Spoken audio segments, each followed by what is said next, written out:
जब भेटबे न कइल त लहू कला से का भइल, कोनो दावे न लहल त फऊ कला से का भइल। ऐसे तो डाढ़ पत फर के फुलाइल होखे, जब भेटबे न कइल त छौकला से का भइल।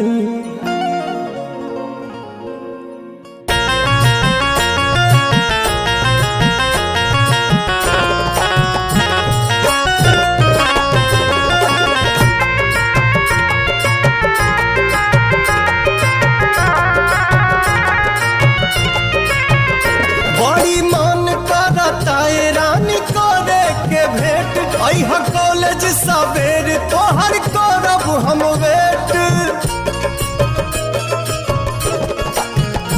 बड़ी मन करता ये रानी करे के भेंट। अइहा कॉलेज सवेर तोहर करब हम वेट,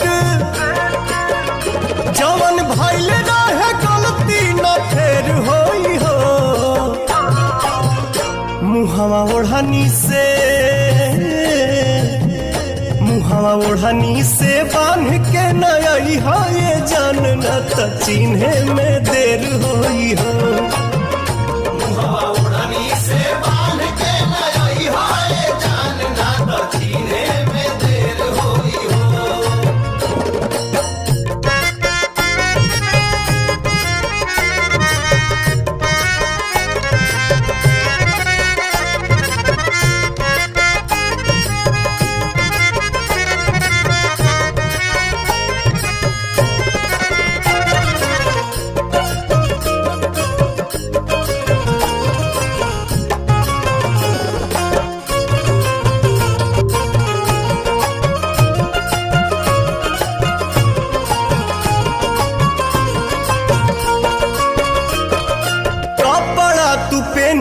चटक पियर रंग के हथवा में ले ली हम मोबाइल सैमसंग के।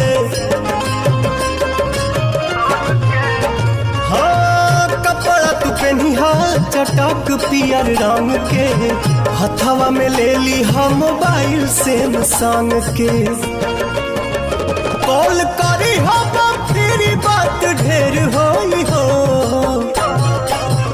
मुहवा ओढ़नी